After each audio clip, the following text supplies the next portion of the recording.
Good evening बच्चों। चलो फिर देख लेते हैं। आज आपका अगला चैप्टर है मेटल एंड नॉन मेटल। जो चैप्टर आपको दिखाई दे रहा है बोर्ड पर, इसके एनसीईआरटी क्वेश्चंस। एनसीईआरटी में हम क्या क्या बात करेंगे? एग्जाम्पल की बात करेंगे, इनटेक्स क्वेश्चन की बात करेंगे, एक्सरसाइज की बात करेंगे और एक्टिविटी बेस्ड क्वेश्चंस की बातचीत करेंगे जो पॉसिबल हो सकते हैं। ठीक है, समय बिल्कुल आपका लॉस नहीं होगा। आप ध्यान से बात को सुनिएगा और अपनी एनसीईआरटी बुक ओपन कर लीजिएगा और ध्यान से सुनते चलिए, क्योंकि जितना हम बता रहे हैं अगर ये आप अच्छे से सुन के चले जाएंगे तो भी एग्जाम में अच्छे मार्क्स आ जाएंगे। क्यों? क्योंकि एनसीईआरटी के बारे में हमने पहले भी आपको बताया है कि एनसीईआरटी कितना जरूरी है। और अगर आप ये जान नहीं पाए हैं और अगर आज लापरवाही करेंगे तो पछतावा आपको होगा। इसलिए पछताने का वक्त ना दीजिए आप अपने आप को। इसलिए जानिए एनसीईआरटी बहुत जरूरी है। और एनसीईआरटी में in text question, exercise, activity based questions, हर तरह के क्वेश्चंस की प्रैक्टिस हम आपको करा रहे हैं। सारे सॉल्यूशन हम आपको बता रहे हैं। हम उम्मीद करते हैं कि आप बोर्ड की तरफ ध्यान से देखेंगे और समझेंगे। देखिए, इसमें आप अपना फर्स्ट पेज बुक का ओपन करिए और हम फर्स्ट पेज से स्टार्ट करते हैं और लास्ट तक की तरफ मूव करेंगे। देखिए, एक्टिविटी 3.1 आपको दी गई है। ठीक है बेटा, सबसे पहले एक्टिविटी, इंटेक्स क्वेश्चन सब मिक्स चलेगा। ठीक है, इसमें हम जहां जो जैसे देखेंगे वैसे बताते चलेंगे। इसमें सबसे पहले दिया गया activity 3.1, take sample of iron, copper, aluminium and magnesium, note the appearance of each sample. कुछ नहीं दिया गया। आपसे ये कहा गया कि दो तीन आपको सब्सटेंस दे दिए गए। अभी मान लो आप नहीं जानते कि ये मेटल है या नॉन मेटल है, तो आपको तो प्रॉपर्टी पता है कि metals are generally grey in colour, है ना, आपने पढ़ा है। Metals are solid in nature, ये भी आपने पढ़ा है। ठीक है, मेलेबिलिटी, डक्टिलिटी, लस्टरस, ये जो प्रॉपर्टी पढ़े उसके बेसिस पर आप मेटल को फिजिकल अपीयरेंस के बेसिस पर पहचान सकते हैं, जान सकते हैं। अगली बात में क्या बताया गया कि take small pieces of iron, copper, aluminium. Activity 3.2 देखिए, उसमें कहा गया कि आयरन, कॉपर, एल्युमिनियम और magnesium, try to cut these metals with a sharp knife and note that observation. इस ज्ञान की बातें क्या है? अगली एक्टिविटी में कहना क्या चाहता है?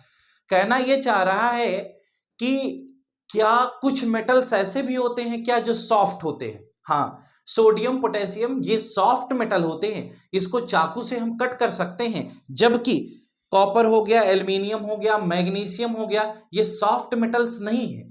इनको आप चाकू से क्या करेंगे? कट कर लेंगे क्या? नहीं, चाकू से ये कट नहीं होंगे। तो दोनों में अंतर बताया गया कि सॉफ्ट मेटल क्या है और हार्ड मेटल्स क्या है। एक्टिविटी 3.3 में आइए, take pieces of iron, zinc, lead and copper, place any one metal on a block of iron and strike it 4 or times with a hammer. What do you observe? Repeat with other metals. ध्यान से सुनना।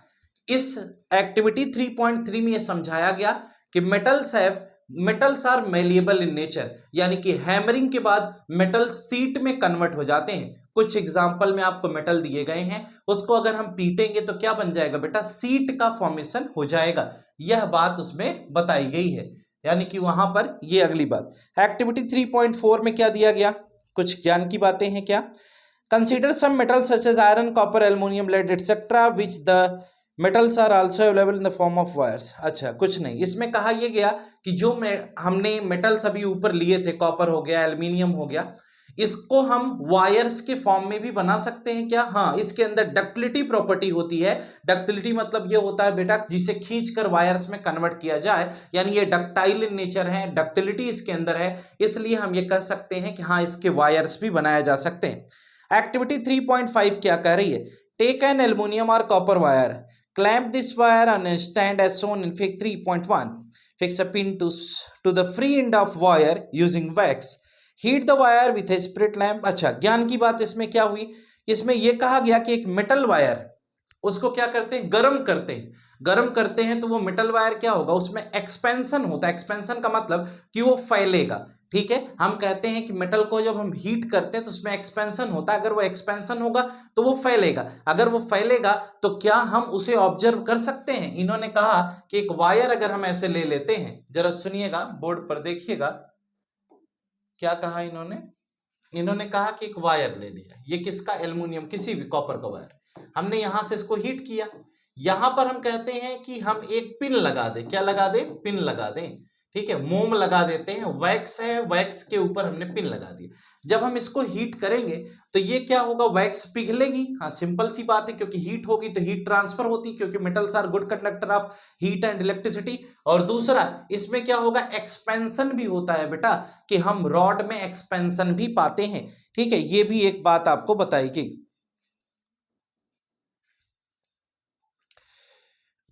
अगली चीज आपको, अगला case क्या है, activity 3.6 में क्या दिखाया गया, 3.6 में आपको ये बताया गया, सेटअप एन इलेक्ट्रिक सर्किट। अच्छा, ज्ञान की बात फिर आई कि metals are good conductor of electricity also, यानी 3.6 यह कहती है कि जो मेटल होते हैं उनके अंदर करंट का कंडक्शन अच्छा होता है। और इस संदर्भ में हम ये भी बात कर सकते हैं कि अगर हम किसी मेटल के थ्रू वायर को कनेक्ट करके बल्ब जलाना चाहें तो आसानी से जल सकता है, यही बात इसमें समझाएगी। नॉन मेटल्स के दौरान एक्टिविटी 3.7 है, जहां पर कार्बन, सल्फर, आयोडीन आदि के बारे में बताया गया है और इनके बारे में कुछ एक चार्ट दिया गया है। उस चार्ट में बताया गया हार्डनेस, मेलेबिलिटी, डक्टिलिटी, कंडक्शन, ये सोनरिटी, ये सारी बातें बताएगी। जैसा कि आप जानते हैं कार्बन के अंदर ग्रेफाइट जो होता है वह नॉन मेटल की सारी प्रॉपर्टी तो फॉलो करता है, लेकिन वो एक जगह पर एक्सेप्शन है कि वह गुड कंडक्टर ऑफ इलेक्ट्रिसिटी होता है बेटा, तो ये बात आपको ध्यान रखनी होगी।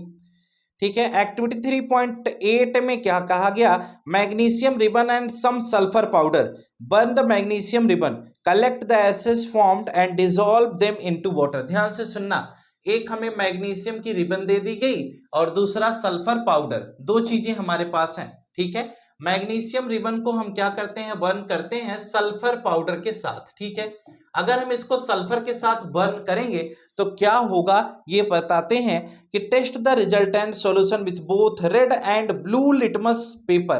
कहते हैं कि मैग्नीशियम को सल्फर की प्रेजेंस में जलाया गया, ठीक है, सल्फर के साथ में जलाया गया। ठीक, अब कहते हैं नहीं, ये बात तो नहीं है, मैग्नीशियम रिबन एक ले ली गई और सल्फर पाउडर ये दूसरा है, दोनों को अभी हमने जलाया नहीं। अगले स्टेप में कहा इन्होंने कि collect the ashes, burn the magnesium ribbon, यानी कि Mg को आप जलाते हो तो Mg को आप कैसे जलाओगे, O2 की प्रेजेंस में, तो ये क्या बनेगा, MgO बनेगा। कहते हैं इसका एस, इसकी जो राख है उसको इकट्ठा कर लो।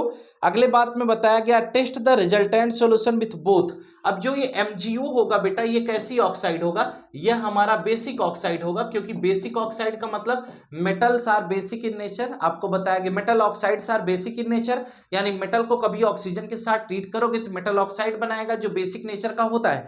दूसरा कहा गया कि now burn sulphur powder, place a test tube over the burning sulphur to collect the fume. ज्ञान की बातें फिर आ गई। कहते हैं ध्यान से सुनना, पूरी एक्टिविटी क्या कहती है, आपने एक मैग्नीशियम की रिबन लिया, एक सल्फर, ठीक है, सल्फर पाउडर, इसको आपने बर्न किया तो MgO पाए आप। कहते सल्फर आपने लिया, इसको ऑक्सीजन के साथ बर्न किया, यहां पर SO2 मिला। MgO क्या है, यह एक बेसिक ऑक्साइड है, ठीक है, बेसिक ऑक्साइड है। और SO2 क्या है, यह एक एसिडिक ऑक्साइड है। ठीक है, क्योंकि non metallic oxides are acidic in nature. हम कहते हैं कि MgO एक बेसिक ऑक्साइड है, इसका पता कैसे चलेगा, कहते हैं इसमें पानी मिला दो तो MgOH का होल ट्वाइस बन जाएगा। कहते हैं यह बेस है, कहें हाँ बिल्कुल, कहें कैसे पता चलेगा, ब्लू लिटमस डाल दो, वह ब्लू लिटमस क्या हो जाएगा, रेड हो जाएगा। अगर ब्लू रेड हो जाता है तो इसका मतलब ये सोल्यूशन कैसा है, बेसिक है या एसिडिक है। पता नहीं मेरे भी दिमाग को क्या हो गया। अगर हम कहते हैं कि ब्लू अगर यूज करोगे तो गलत हो जाएगा, यानी कि यहाँ बेसिक सोल्यूशन है, तो जब आप रेड टू ब्लू की बात करोगे, यानी कि रेड लिटमस पेपर इसमें डालोगे तो वह कौन से कलर में हो जाएगा, ब्लू।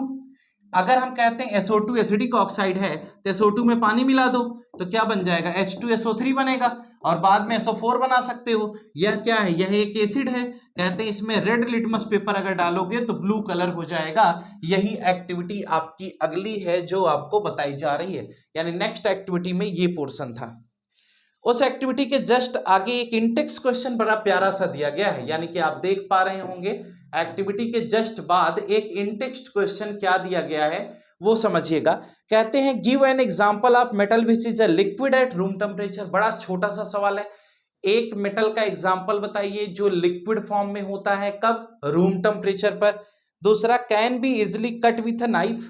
कहते हैं कि रूम टेम्परेचर पर लिक्विड स्टेट में कौन पाया जाता है, मरकरी। कौन सी ऐसी चीज है जिसे हम आसानी से चाकू से कट कर सकते हैं? तो कहते हैं वह है sodium. Is the best conductor of heat, सबसे अच्छा कंडक्शन किसमें होता है? तो आपको मालूम होगा सिल्वर। सिल्वर क्या करता है? कंडक्शन का अच्छा केस है। पुअर कंडक्टर ऑफ हीट, कोई ऐसा मेटल बताइए जिसमें करंट का कंडक्शन क्या होता है? बिल्कुल पुअर है, यानी खराब है। तो आप क्या कह सकते हैं? वह मेटल, आप कोई भी ऐसा मेटल, ये क्वेश्चन आपके लिए है, सोचिएगा वह कौन सा मेटल होगा जिसमें करंट का कंडक्शन नहीं होगा? कहते हैं कि जिसमें करंट का कंडक्शन होगा उसकी तो वायर बनाते हैं, जिसमें करंट का कंडक्शन नहीं होता उसकी हम वायर नहीं बनाते हैं। तो कमेंट में जरूर लिख करके बताइए कि वह कौन सा मेटल है जो करंट का कंडक्शन करने में बिल्कुल पुअर है। अगली बात, explain the meaning of malleable and ductile. बड़ा प्यारा सा क्वेश्चन है।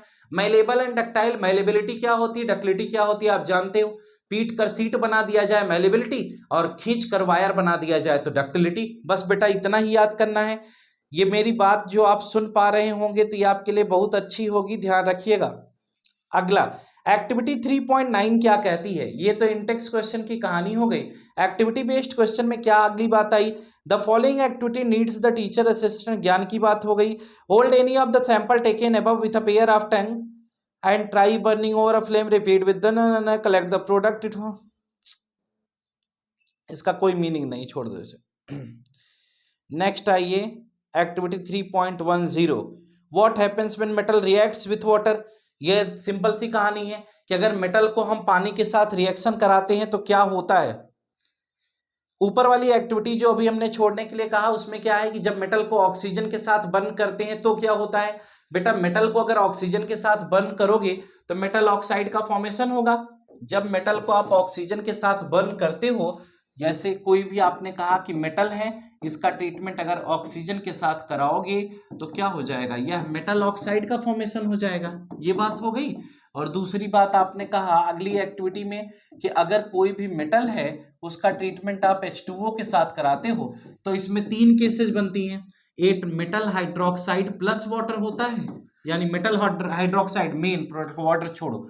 और अगर हम H2O में बच्चे स्टीम ले लेते हैं तो ये क्या हो जाता है? यह मेटल ऑक्साइड हो जाता है। ठीक है। अब कहते हैं कि अगर कोल्ड वाटर ले लो चाहे हॉट वाटर ले लो, कोल्ड और हॉट वाटर के दौरान क्या बनेगा? प्रोडक्ट बनेगा उस दौरान मेटल हाइड्रोक्साइड। लेकिन अगर H2O में हम स्टीम ले लेंगे तो मेटल के साथ अगर H2O में हम स्टीम लेंगे तो जो प्रोडक्ट बनेगा वह क्या होगा? Metal oxide. तो एक मेटल ऑक्साइड हो गया, दूसरा क्या हो गया? मेटल हाइड्रोक्साइड हो गया।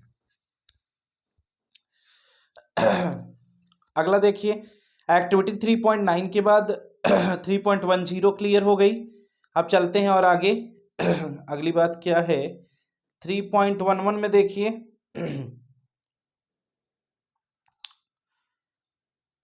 हाँ 3.11 भी आपकी वही एक्टिविटी है जिसमें हॉट वाटर कोल्ड वाटर की बातचीत की गई है। 3.12 में क्या बताया गया जरा इसको देखिए। Activity 3.12, how do metals react with solution of other metal salt. बड़ा प्यारा सा है।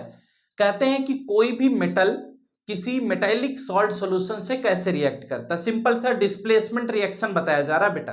कहते हैं जैसे आपको दे दिया जाए कॉपर सल्फेट, ठीक है, और हम इस पे जिंक का ट्रीटमेंट करा दें तो जिंक जाएगा, कॉपर को हटाएगा, ZnSO4 बनाएगा और यहां से कॉपर बेचारा हो जाएगा। तो यही तो आपको कहा गया कि Cu अलग हो गया। तो ये जो रिएक्शंस हैं ये आपको ध्यान रखने हैं, ठीक है, कि रिएक्टिविटी सीरीज में कौन ऊपर है कौन नीचे है, उसी के बेसिस पर रिएक्शन होता है। अगली बात इसमें जो अगले नंबर पर आती है तो वो है आपका इंटेक्स क्वेश्चन। पेज नंबर 46 पर देख लें जो क्लास को कर रहे हैं। एनसीईआरटी इंटेक्स क्वेश्चन में पहला क्वेश्चन क्या है? Why is sodium kept emerged in kerosene oil, यानी कि सोडियम को हमेशा हम मिट्टी के तेल में क्यों रखते हैं? क्योंकि सोडियम बहुत ही रिएक्टिव है और वह वाटर के कांटेक्ट में या ऑक्सीजन के कांटेक्ट में आने के बाद फायर कैच करता है, इसलिए हम क्या करते हैं उसको ऐसे रखते हैं। Next question, right equation for the reactions iron with steam. बेटा आयरन का अगर स्टीम के साथ रिएक्शन कराएंगे तो क्या पाएंगे? आयरन ऑक्साइड मिल जाएगा Fe2O3 या फिर Fe3O4। Fe3O4 किसे कहते हैं? FeO प्लस Fe2O3, यानी अगर दोनों रहेगा तब, लेकिन वो वाटर के साथ ट्रीटमेंट पे होता है। और ये आपका फेरिक ऑक्साइड बन जाएगा। अगला क्वेश्चन देखिए, calcium and potassium with water, अगर कैल्शियम का वाटर के साथ ट्रीटमेंट करते हो तो Ca+H2O बनाओगे, यानी कैल्शियम और पोटेशियम विथ वाटर की जो कहानी बताई गई यहां पर क्या है, कैल्शियम का अगर वाटर के साथ ट्रीटमेंट करोगे तो क्या बन जाएगा प्रोडक्ट CaOH का होल ट्वाइस, और पोटेशियम के साथ H2O का ट्रीटमेंट करोगे MOH है ये तो KOH बन जाएगा, ये ध्यान रखना है। इंटेक्स क्वेश्चन में अगला क्या बताया गया, हाँ क्वेश्चन नंबर 3 ये जो थर्ड क्वेश्चन इंटेक्स का है इसमें आपको ये इंपॉर्टेंट क्वेश्चन है, एक बार आया है बोर्ड में, तो इसमें आपको थोड़ा ये ध्यान रखना है कि आपको ये ध्यान रखना है, अगर इस क्वेश्चन को आप देखेंगे कोई बहुत बड़ी चीज नहीं है, इसमें ये बताया गया है कि कौन किसको रिप्लेस कर सकता है, डिस्प्लेस कर सकता है। आप केवल इसमें डिस्प्लेसमेंट रिएक्शन की एग्जाम्पल की कहानी है कि जो ज्यादा रिएक्टिव होगा वही दूसरे को हटा पाएगा, ठीक है। तो जहां डिस्प्लेसमेंट लिखा गया है इसका मतलब क्या है कि जो डिस्प्लेस करेगा वही तो डिस्प्लेसमेंट रिएक्शन के अंतर्गत आएगा, तो डिस्प्लेसमेंट की ये कहानी इसमें समझाई गई है। नेक्स्ट क्वेश्चन में which gas is produced when dilute hydrochloride, कुछ नहीं, देखो फोर्थ क्वेश्चन में बड़ा प्यारा सा वही है कि अगर हमें जिंक दे दिया जाए उसके साथ H2SO4 का ट्रीटमेंट कराएं, या जिंक के साथ Cl का ट्रीटमेंट कराएं तो ZnSO4 और H2 बन जाए, जो हाइड्रोजन गैस यहां से निकलेगी उस हाइड्रोजन की बारे में अगर हम बात करें तो वह H2 क्या होगी, पॉपअप साउंड जनरेट करती है, ये बात आपको पता है, उसका केमिकल टेस्ट होता है। अगले केस में कहा यह गया कि what would you observe when zinc is added to a solution of iron sulphate, अगर आयरन सल्फेट में हम जिंक को ऐड करते हैं तो आप क्या ऑब्जर्व करेंगे। हम कहते हैं कि रिएक्टिविटी सीरीज हम पढ़ करके आए हैं और रिएक्टिविटी सीरीज में हमने ये पढ़ा है कि जिंक हमारा आयरन के ऊपर होता है, तो जिंक की रिएक्टिविटी ज्यादा है तो जिंक क्या करेगा, आयरन को हटा देगा और जिंक सल्फेट वाले पार्ट के साथ जुड़ करके ZnSO4 बना लेगा और इस केस में आयरन बाहर हो जाएगा। इस प्रकार से एनसीईआरटी की ये केस आप पढ़ पाते हैं। इंटेक्स क्वेश्चन की जो बात थी वो आपकी कंप्लीट हो गई है। इंटेक्स क्वेश्चन के बाद हम और आगे की तरफ चलते हैं। अगले केस में हम क्या पढ़ते हैं अगले केस में आपको एक्टिविटी के अंतर्गत एक छोटी सी बात बताई गई है, एक्टिविटी 3.13। इसमें आपको यह बताया गया कि अगर हम किसी भी सैंपल को लेते हैं, चाहे sodium chloride, potassium iodide, barium chloride, ये सभी क्या होते हैं, इनकी फिजिकल स्टेट सॉलिड दिखाई गई। कहते हैं कि अगर कोई आयोनिक कंपाउंड आपको दे दिया जाए तो उस आयोनिक कंपाउंड को आप जज कैसे करोगे ये आयोनिक है, कहें अगर हीट करेंगे तो स्ट्रॉन्ग हीटिंग के बाद ही कोई आयोनिक कंपाउंड क्या होता है, ब्रेक होता है, क्योंकि वहां पर ट्रांसफर ऑफ इलेक्ट्रॉन से इलेक्ट्रोवायलेंट यानी आयोनिक बॉन्ड बना होता है, जिसकी वजह से उसकी मेल्टिंग पॉइंट और बॉइलिंग पॉइंट बहुत हाई होती है। अगले केस में केवल यही समझाने का प्रयास किया गया 3.13 में। अगला आता है इंटेक्स क्वेश्चन में, देखते हैं इंटेक्स क्वेश्चन क्या कहता है, जरा वो समझिएगा। कहता है कि right the electron dot structure of sodium, oxygen and magnesium. बड़ा प्यारा सा सवाल है। कहते हैं कि सोडियम, मैग्नीशियम और ऑक्सीजन का क्या बताना है आपको, इलेक्ट्रॉन डॉट स्ट्रक्चर। तो सोडियम का ऐसे हो जाएगा, मैग्नीशियम में 2 ही इलेक्ट्रॉन है, ऐसे हो जाएगा, और ऑक्सीजन की बात करते हैं तो 1 2 3 4 5 6 ऑक्सीजन कैसे हो जाएगा। तो सोडियम, मैग्नीशियम और ऑक्सीजन का इलेक्ट्रॉन डॉट स्ट्रक्चर इस प्रकार से बना सकते हैं जैसा आपके सामने दिखाया गया, ठीक है ऐसे। अगले केस में कहा गया कि state the formation of Na2O and MgO by the transfer of electron. बहुत ही इंपॉर्टेंट सवाल है ये। Na2O की बात करें और MgO की बात करते हैं तो जरा समझिएगा, ये सोडियम है, ठीक है। हम कहते हैं कि अगर ये ऑक्सीजन के कांटेक्ट में आता है तो सोडियम कितना है, हम कहते हैं सोडियम हमारे पास 2 ठो है, दोनों सोडियम ऐसे लिख दिए। हम कहते हैं यहां पर हमारे पास टोटल 6 ऑक्सीजन है, हम इस इलेक्ट्रॉन को ऐसे दिखा देंगे, इसको ऐसे दिखा देंगे। ऐसी केस में ये Na+ होगा, ये ऑक्सीजन पे 2- होगा और ये क्या हो जाएगा Na+, और इस कहानी को हम Na2O नाम से अंजाम देते हैं, यानी सोडियम ऑक्साइड का स्ट्रक्चर कुछ ऐसे बनेगा। जब हम मैग्नीशियम ऑक्साइड की बात करते हैं तो मैग्नीशियम के पास हमारे 2 इलेक्ट्रॉन हैं, ऑक्सीजन के अगर हम जिक्र करें तो यहां से ये दोनों इलेक्ट्रॉन इस पर ट्रांसफर हो जाएंगे। यह MgO की कहानी होती है, यानी कि अगर इलेक्ट्रॉन डॉट स्ट्रक्चर की बात की जाए तो ऐसे होता है। Why do ionic compounds, अगला देखिए, why do ionic compounds have high melting point, यानी कि जितने भी आयोनिक कंपाउंड्स हैं इनकी मेल्टिंग पॉइंट हाई क्यों है, ज्यादा क्यों है, तो कहा गया कि इनकी एमपी ज्यादा होती है यानी मेल्टिंग पॉइंट ज्यादा है। उसके पीछे रीजन है, कहें क्या रीजन है, कहते हैं इनकी मेल्टिंग पॉइंट अगर ज्यादा बताई जा रही है क्योंकि इनके अंदर ट्रांसफर ऑफ इलेक्ट्रॉन होता है, इनके अंदर आयोनिक बॉन्ड पाया जाता है और आयोनिक बॉन्ड बहुत स्ट्रांग होता है, जिसकी वजह से यहाँ पर इलेक्ट्रॉन के ट्रांसफर की कहानी है और बॉन्ड बहुत स्ट्रांग होने की वजह से इसे मेल्ट करना या इसे बॉयल करना या इसे ब्रेक करना बहुत ही कठिन होता है। ये पोर्शन हो गया, अकरेंस ऑफ कार्बन के ऊपर तक की बात हो चुकी है। अब हम इसके और आगे चलेंगे और फिर क्वेश्चन आया इंडेक्स का, define the following terms mineral और गैंग। प्यारा सा सवाल है, मिनरल्स क्या होते हैं, ऐसे सब्सटेंस जिसके अंदर मैक्सिमम अमाउंट ऑफ मेटल्स पाए जाते हैं, यानी इंप्योरिटीज पहले स्टेप में जब निकल जाती हैं तो जो बचता है उसे हम क्या कहते हैं, मिनरल कहते हैं। और क्या होता है, mineral plus gangue is known as ore, यानी कि और वह अर्थ क्रस्ट में पाए जाने वाले सब्सटेंस हैं जिसके अंदर मिनरल और गैंग पार्टिकल्स दोनों प्रेजेंट होते हैं। गैंग क्या होती है, गैंग मतलब अनवांटेड फॉरेन स्पीसीज, यानी अनवांटेड इंप्योरिटी आप कह सकते हो, उसे हम गैंग कहते हैं।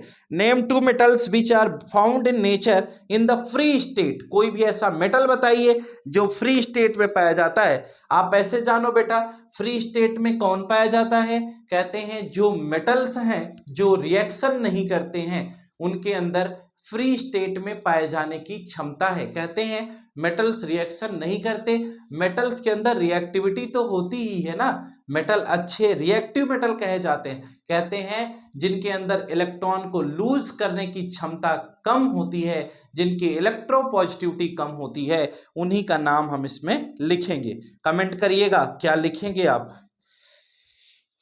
What chemical process is used for obtaining a metal from its oxide? कहते हैं किसी भी मेटल को उसके ऑक्साइड से बाहर निकालने के लिए आप क्या करते हैं, रिडक्शन कराते हैं। कैसे, कार्बन या कार्बन मोनोऑक्साइड की प्रेजेंस में आप उसे ट्रीट करते हैं। कार्बन मोनोऑक्साइड जैसे रिड्यूसिंग सब्सटेंस उसमें डाले जाते हैं जो इसके ऑक्सीजन को निकाल कर बाहर लेकर चले जाते हैं और ऐसी केस में हमें मेटल ऑब्टेन हो जाता है। अगले स्टेप में एक कहानी छोटी सी और बताई गई, वह कहानी ये कहा गई कि आपको 3 टेस्ट ट्यूब ABC दी गई, ठीक है, 3 टेस्ट ट्यूब आपको ABC दे दी गई। उसमें क्या किया गया, आयरन की नेल्स को डाल दिया गया, मतलब लोहे की कील डाली गई है वाटर के अंदर। अब कहते हैं कि ऊपर एयर है, layer of oil, air dissolving in the water, dry air, 3 तरह की कहानी आपको समझाई गई है। अब इसको पूरा पढ़ना है। देखिए क्या लिखा गया, लेवल these test tube ABC, pour some water in a test tube A and cork it, pure boiled distilled water in a test tube B, add about 1 ml of oil and cork it. The oil will float on water and prevent the air from dissolving in the water. ये 2 layer की कहानी समझाया है, अभी बताता हूँ। Pure some put some anhydrous calcium chloride in test tube C and cork it. Anhydrous calcium chloride will absorb the moisture. अच्छा, ज्ञान की बात बताया। देखिए एक केस में इन्होंने कहा कि आप पानी में कील को डाल दीजिए। जब पानी में कील को डाल देंगे तो सिंपल सा है, कील के अंदर पानी के कांटेक्ट में आने पर कील क्या हो जाएगी, वह कोरोड हो जाएगी। दूसरे में क्या किया इन्होंने, दूसरे में इन्होंने डिस्टिल्ड वाटर लिया जिसमें आयंस नहीं है, ठीक है। एक टेस्ट ट्यूब ले लिया, उसमें कील डाला, उसमें डिस्टिल्ड वाटर डाला, कील डूब गई, उसके ऊपर तेल डाल दिया। तेल क्यों डाला, तेल इसलिए डाला कि उस वाटर के अंदर एक्सेस में ऑक्सीजन डिसॉल्व ना हो, क्योंकि जो ऑयल है वह एक लेयर का फॉर्मेशन कर लिया तो वह जो नेल हमने यूज किया है वह कोरोड होने से बचाई जा सकती है। तीसरी केस में इन्होंने क्या किया, एक नेल लिया यानी कील लिया, वह ट्यूब में डाला और उसमें कैल्शियम क्लोराइड डाल करके कॉर्क को बंद कर दिया। ऐसा करने से क्या होता है कि जितना भी मॉइस्चर रहेगा उसके अंदर वह कैल्शियम क्लोराइड क्या करेगा, उसे एब्जॉर्ब कर लेगा और उसके अंदर क्या हो जाएगा, फर्दर कोरोड होने की जो कंडीशंस थी, क्राइटेरिया थी, वो समाप्त हो जाएगी। ठीक है, ये पूरा पार्ट था। अब हम कहते हैं कि एक क्वेश्चन इसमें और है, क्या वह क्वेश्चन ये है कि metallic oxides of zinc, magnesium and copper were heated with the following metal. अच्छा, कहते हैं कि जिंक ऑक्साइड, मैग्नीशियम ऑक्साइड और कॉपर ऑक्साइड को 3 मेटल के साथ ट्रीट किया गया। बेटा सिंपल सा है, किसी की भी ऑक्साइड हो, कुछ भी हो, और अगर जिस मेटल के साथ आप ट्रीट कर रहे हो उस मेटल की रिएक्टिविटी हाई है, वह मेटल रिएक्टिविटी सीरीज में ऊपर साइड में है, तो वह नीचे वाले उस मेटेलिक ऑक्साइड के मेटल को आसानी से रिप्लेस कर देगा और कंपाउंड का फॉर्मेशन करेगा। Which metals do not corrode easily? कौन से ऐसे मेटल हैं जिनके अंदर कोरोजन आसानी से नहीं होता? कहते हैं कि वो मेटल जो आसानी से कोरोड नहीं होते हैं वो हैं कौन? वो हैं ऐसे मेटल्स जिनके अंदर कोरोजन की फिनोमिना स्लो है, वह वेरी लेस रिएक्टिव एलिमेंट्स होते हैं, उनके अंदर रिएक्शन की क्षमता भी बहुत कम होती है। क्यों? क्योंकि जो रिएक्टिव नहीं होंगे वही कोरोजन से बच जाते हैं। What are alloy? जब हम दो या दो से अधिक मेटल्स को आपस में मिक्स कर देते हैं और मिक्स करके जो नया सब्सटेंस तैयार करते हैं उसी को हम एलॉय कहते हैं। यानी एलॉय दो या दो से अधिक सब्सटेंस का मिक्सचर है। इसी के साथ आपका ये पोर्शन समाप्त होता हुआ, यानी कि हम अब ये कह सकते हैं कि एनसीईआरटी इंटेक्स एग्जाम्पल और एक्टिविटी बेस्ड क्वेश्चंस हमने डिस्कस कर लिए हैं अभी, लेकिन इसमें हमारा एक्सरसाइज का पार्ट बचा रह गया है, तो हम सोच रहे हैं कि एक्सरसाइज का भी पार्ट लगे हाथ निपटा देते हैं। 5-10 मिनट लगेगा, हम एक्सरसाइज भी साथ ही साथ पढ़ा देते हैं। ठीक है, जरा देखिए क्वेश्चन आप एक्सरसाइज के। पहला क्या है? Which of the following pairs will give displacement reaction? बेटा डिस्प्लेसमेंट रिएक्शन कौन सो करेगा? जो हाईली रिएक्टिव एलिमेंट होगा वो लेस रिएक्टिव को आसानी से हटाएगा और वही डिस्प्लेसमेंट रिएक्शन शो कर पाएगा। अब अपने से करना। दूसरा है कि हम प्रिवेंटिंग का केस बताया गया कि हम रस्टिंग से किसी को कैसे प्रिवेंट करते हैं, आपको पढ़ाया था, ग्रीस लगाकर, ऑयल लगा करके। ठीक है, उसके साथ साथ आप पेंट लगा सकते हो, जिंक की कोटिंग कर सकते हो। देखो इसके तीनों ऑप्शन मैच कर रहे हैं तो तीनों हो जाएंगे। थर्ड देखो, an element reacts with oxygen to give a compound with a high melting point, this compound is also soluble in water, the element is likely to be. एक एलिमेंट है जो ऑक्सीजन से रिएक्ट करता है तो किसी compound का formation करता है और वह बहुत ही उसकी मेल्टिंग पॉइंट क्या हो जाती, हाई हो जाती है। ठीक है, और वह पानी में डिजॉल्व भी हो सकता है। ठीक है, अब जरा सोचना वह कंपाउंड क्या होगा। ठीक है, आपने सुना होगा कि अगर उसको मेल्ट कर पाना कठिन है, ऑप्शन में इन्होंने दिया है कि कैल्शियम होगा, क्या कैल्शियम ऑक्साइड, दूसरा कहा कार्बन डाइऑक्साइड, ये तो गैस हो गई, तीसरा सिलिकॉन ऑक्साइड और चौथा आयरन ऑक्साइड। ये 4 ऑक्साइड है, लेकिन आपको सारी सिचुएशन, सारी कंडीशंस फॉलो करके चलना है। पहला कहते हैं कि जिसकी मेल्टिंग पॉइंट हाई होगी और जो पानी में आसानी से घुल सके, डिजॉल्व हो सके। तो आप देख पा रहे होंगे कि ये कौन सा कंपाउंड हो सकता है जो पानी से डिजॉल्व भी हो सके, पानी में मिक्स भी हो जाए और जिसकी मेल्टिंग पॉइंट भी हाई हो। सोचिएगा, food cans are coated with tin and not with zinc because, यानी कि फूड कैन की बात करते हैं तो वह टिन के बनाए जाते हैं, जिंक के क्यों नहीं बनाए जाते? क्योंकि जिंक हाईली रिएक्टिव है और वह रिएक्शन कर लेगा उसके साथ। अगला 5वां, you are given a hammer, battery, bulb, ज्ञान की बात की गई। कहते हैं कि आपको कुछ सामान दे दिए जाएं और पूछा जा रहा है कि आपको उसे असेंबल करना है या आपको नॉन मेटल मेटल उसमें जज करके बताना है। तो आपने बहुत सारी प्रॉपर्टी पढ़ी, मेलेबिलिटी, डक्टिलिटी, सोनोरस, लस्टरस, और उसके साथ साथ और भी high melting point, boiling point, high density, तमाम चीजें आपने मेटल के रिस्पेक्ट में पढ़ी, उसको लगाइएगा। 6 क्वेश्चन बहुत ही इंपॉर्टेंट क्वेश्चन है। ठीक है, इसका ध्यान रखें। जैसे इसमें थर्ड क्वेश्चन इंपॉर्टेंट है, फर्स्ट इंपॉर्टेंट है, फोर्थ इंपॉर्टेंट है, 6 इंपॉर्टेंट है। 6 क्वेश्चन क्या कहता है? What are amphoteric oxides, give 2 examples of amphoteric oxide. यानी एम्फोटेरिक ऑक्साइड क्या होती है, उसके 2 एग्जांपल आपको बताने हैं। कुछ नहीं करना, आसान सा। एम्फोटेरिक ऑक्साइड के लिए आपने बताया था, हमने तरीका बताया था क्या, सब बेसुरे अली जन सुने पंजाबी गाने। क्या बताया था? सब बेसुरे अली जन सुने पंजाबी गाने। अगर हमने कहा था ये तरीका है कि सब बेसुरे अली जन सुने पंजाबी गाने, तो हमने आपको क्या पढ़ाया था, इनकी जो ऑक्साइड्स होती हैं वह एम्फोटेरिक होती हैं। ठीक है, कौन कौन सा? सब बेसुरे अली जन सुने पंजाबी गाने। जिसमें आपको एक करके बताऊं, जिंक ऑक्साइड एम्फोटेरिक है, कहें कैसे, कहें यह एसिड से भी रिएक्शन कर लेती है और बेस से भी रिएक्शन कर लेती है, कहें बेस से भी, कहें हाँ, कहें अगर इसका ट्रीटमेंट NaOH के साथ कर दिया जाए तो ये क्या बनाएगी, यह Na2ZnO2 बना लेगा, यानी सोडियम जिंकेट प्लस वाटर।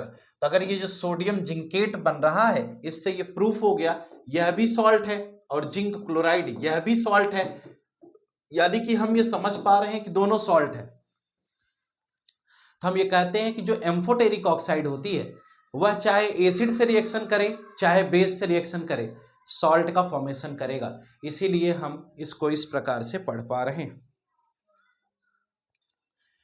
आगे देखो, name two metals which will displace hydrogen from dilute acid and two metal which will not. कहते हैं कि कोई दो मेटल बताइए जो क्या कर सकता है, डिस्प्लेस कर सकता है। बेटा कुछ नहीं करना यार, आपको क्या करना है, ऊपर वाले एलिमेंट ले लीजिए, एसिड में हाइड्रोजन होता है ना, तो उससे ऊपर वाले एलिमेंट रिएक्टिविटी सीरीज के ले लीजिए, वह नीचे वाले को आसानी से डिस्प्लेस कर देगा। और नीचे वाले एलिमेंट जो हाइड्रोजन से नीचे हैं, कॉपर हो गया, सिल्वर हो गया, प्लेटिनम हो गया, इनको लोगे तो डिस्प्लेस नहीं कर पाएंगे। 8th के बाद 9th क्वेश्चन में आइए, in the electrolytic refining of metal M what would you take as an cathode and anode. देखिए, अगर आपको इलेक्ट्रोलिटिक रिफाइनिंग करनी है, आप कहते हो कैथोड निगेटिवली चार्ज प्लेट होती है, एनोड पॉजिटिवली होती है। अगर कैथोड निगेटिवली है तो मेटल आपका कैथोड पे आएगा और नॉन मेटल कहां चला जाएगा, एनोड पर चला जाएगा। अगली बात इन्होंने कहा कि 9th, Pratyush took sulfur powder on a spatula and heated it. He collected the gas evolved by inverting a test tube over it as shown in figure. बड़ा प्यारा सा सवाल है। कहते हैं सल्फर को उन्होंने हीट किया O2 की प्रेजेंस में और SO2 बना लिया। अगली केस में कहते हैं ये जो SO2 बनी ना सल्फर डाइऑक्साइड, ये बाहर निकल रही है। जब SO2 बाहर निकल रही है तो वहां पर लिटमस पेपर ले जाकर के चेक कर रहे हैं। कौन वाला ले जाएंगे बेटा, SO2 को चेक करने के लिए कौन सा लिटमस पेपर ले जाएंगे, ब्लू या रेड। सल्फर डाइऑक्साइड एसिडिक है, तो एसिडिक है तो ब्लू लिटमस पेपर ले गए, लगाए, कुछ नहीं हुआ। लेकिन जब उस ब्लू लिटमस पेपर को गीला करके ले गए, लगाए, तो क्या हुआ, वाटर की प्रेजेंस में आया तो वहां से एसिड का पता चल गया कि यह एसिडिक ऑक्साइड है। ब्लू तुरंत कलर चेंज करके रेड हो गया। बस यही ज्ञान की बात इन्होंने की। बैलेंस इक्वेशन में SO2 + H2 H2SO3 बन जाएगा। 10th क्वेश्चन है, state 2 ways to prevent the rusting of iron. देखिए क्या कह रहे हैं कि रस्टिंग ऑफ आयरन को की केस को प्रिवेंट करने के दो आप एग्जांपल दीजिए। क्या करोगे यार, इसमें आप पढ़े तो हो ना, रस्टिंग ऑफ आयरन कोरोजन का एक एग्जांपल है। तो इसके लिए आप जिंक का गैल्वेनाइजेशन, इलेक्ट्रोप्लेटिंग, फिर उसके बाद आप कहते हो ग्रीसिंग, ऑयलिंग, ये सब कोई भी एग्जांपल ले सकते हैं। What type of oxide is of fame when non-metal combine with oxygen? कितना छोटा सा सवाल है। यानी किसी नॉन मेटल को जब हम ऑक्सीजन से ट्रीट करते हैं तो क्या बनता है, नॉन मेटेलिक ऑक्साइड बनती है। नॉन मेटेलिक ऑक्साइड कौन से नेचर की होती है, एसिडिक नेचर की होती है। यानी हम ये जान पा रहे हैं कि जब नॉन मेटल को ऑक्सीजन से ट्रीट करते हैं तो नॉन मेटेलिक ऑक्साइड बनती है और नॉन मेटेलिक ऑक्साइड हमारी एसिडिक इन नेचर होती है। बस यही बात। Give reason, platinum, gold and silver are used to make jewellery. यानी क्या रीजन है कि इनका यूज हम ज्वेलरी बनाने में करते हैं। क्यों, क्योंकि इनके अंदर कोरोजन कम होता है, ये आप कह सकते हो कोरोड नहीं होते, वीकली कोरोसिव इन नेचर है, लीस्ट रिएक्टिव है और साथ साथ लस्चरस प्रॉपर्टी होती है। इसलिए 3 रीजन आप लिख सकते हो। Sodium, potassium and lithium are stored under oil. क्यों, क्योंकि ये सभी बहुत हाईली रिएक्टिव होते हैं, मॉइस्चर के कांटेक्ट में या एयर के कांटेक्ट में आते ही ये आग पकड़ लेते हैं। अगली बात, aluminium is highly reactive metal yet it is used to make utensils for cooking. Aluminium के अंदर हीटिंग प्रॉपर्टी बहुत अच्छी होती है, इसलिए हम इसका यूज क्या करते हैं, खाने बनाने के बर्तनों में करते हैं। Carbonate and sulphide ores are usually converted into oxide during the process of extraction. कहते हैं कि कोई भी कार्बोनेट ओर है या सल्फाइड ओर है, हम इसको क्या करते हैं, एक्सट्रैक्शन के दौरान हम कहते हैं कि इसे ऑक्साइड में कन्वर्ट कर लेते हैं। क्यों, क्योंकि जब इसे कैल्सिनेशन और रोस्टिंग लगाकर ऑक्साइड में कन्वर्ट कर लेते हैं तो ऑक्साइड से इस मेटल को ऑब्टेन करना आसान है, क्योंकि हम रिड्यूसिंग एजेंट कार्बन मोनोऑक्साइड का यूज करके हम क्या कर सकते हैं, हम मेटल तक पहुंच सकते हैं और मेटल को जान सकते हैं। 13th क्वेश्चन क्या कहता है, you must have been tarnished copper vessels being cleaned with lemon और टमरिन जूस। अच्छा, बड़ा प्यार से बात इन्होंने की। कहते हैं कि कभी भी देखो तांबे के बने हुए बर्तन को, ये क्वेश्चन एग्जाम में आएगा, तांबे के बने हुए बर्तन को, इसको याद कर लेना बेटा, ये क्वेश्चन एग्जाम में आएगा। कहते हैं तांबे के बने हुए बर्तन को हम क्या करते हैं, हम नींबू से साफ करते हैं। ठीक है, कहते हैं उसे हम नींबू से साफ करते हैं, लेमन और टमरिन जूस या सिरके के रस से साफ किया जाता है। ऐसा क्यों? क्योंकि तांबे के अंदर CuO क्या है, कॉपर को कुछ समय छोड़ दो तो ब्लैक पड़ने लगता है, क्योंकि कॉपर अपने ऑक्साइड का फॉर्मेशन कर लेता है। वीक है लेकिन थोड़े समय में करेगा, लेकिन करेगा तो है ही। इसीलिए तांबे का कोई भी बर्तन कुछ समय के बाद उसका रंग उतरने लगता है, जो रेडिश ब्राउन कलर आपको बताया जाता है, उससे हट करके वो क्या हो जाता है, वह ब्लैक कलर होने लगता है। अगर वह ब्लैक होने लगा तो इसका मतलब वह कॉपर ऑक्साइड का फॉर्मेशन कर चुका है। और बेटा अगर तांबा अपने ऑक्साइड का फॉर्मेशन कर लिया, यानी कॉपर ऑक्साइड का फॉर्मेशन कर लिया, तो इसका कलर कैसा होने लगेगा, ब्लैक होने लगेगा। और जब बच्चे इसका कलर ब्लैक होने लगेगा तो इसका मीनिंग क्या हुआ, इसका मीनिंग ये हुआ कि यह कोरोड हो चुका है। तब हम, ये कॉपर ऑक्साइड क्या होता है, ये मेटल ऑक्साइड है ना, तो मेटल ऑक्साइड कैसी होती है, बेसिक इन नेचर होती है। इसका मतलब कॉपर ऑक्साइड का नेचर कैसा है, बेस है। और इस जब बेस में हम क्या करेंगे, नींबू या सिरके का रस, ये सभी क्या होते हैं, एसिड होते हैं, वीक एसिड है, इनसे हम इनका ट्रीटमेंट करेंगे तो ये न्यूट्रलाइज हो जाएगा और जो ब्लैक कलर है वो समाप्त हो जाएगा। इसलिए तांबे से बने हुए बर्तन को हम क्या करते हैं, नींबू या सिरके के रस से साफ करते हैं। अगली बात क्या बताएगी, differentiate between metal and non metal on the basis of their chemical property. कुछ कहना नहीं है, कर सकते हो आप, ठीक है, रिएक्शन करके आपको दिखाना पड़ेगा। अगले केस में 15 नंबर में एक बड़ा सा हैवी सा क्वेश्चन लिखा गया। इस क्वेश्चन में कुछ नहीं लिखा है, जरा सुनिएगा। क्वेश्चन ये कह रहा है कि जैसे आपने कहा कि आप सोने से बने हुए किसी सामान को किसी दुकान पर ले जाते हैं और कहते हैं कि भैया ये गंदा हो गया, इसको साफ कर दो। तो वो एक केमिकल रखे रहता है, उसी केमिकल में उसको डालता है और निकाल करके दे देता है। वह सोने से बना हुआ जो सामान था, ठीक है, वह साफ हो जाता है। हम आपसे पूछते हैं वह केमिकल क्या था जिस केमिकल में उसने उसे डाला और डालने के बाद निकाला वो चमचमाता हुआ सोना आपके गले में डाल दिया।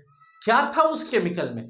कहते वह केमिकल सब्सटेंस जो था वह था एक्वारेजिया, HCl और HNO3 का मिक्सचर था। और उसी एक्वारेजिया में वह जब उसे डालता है तो उसकी ऊपर की लेयर कट करके अंदर चली जाती है जो कोरोडेड होती है, ठीक है, और उसके साथ कुछ न कुछ अमाउंट में वह सोना भी उसके अंदर डिसॉल्व हो जाता है। यानी कि एक्वारेजिया ऊपर की लेयर को हटाने का काम करता है, इसीलिए वह सॉल्यूशन हमारा एक्वारेजिया होता है। बहुत समय पहले गांव के साइड में जहां पर लोगों को जानकारी नहीं थी, सोना साफ करने वाले गर्मी के महीने में दोपहरी के समय में घूमा किया करते थे। वह भी एक बोतल में एक्वारेजिया लिए रहते थे।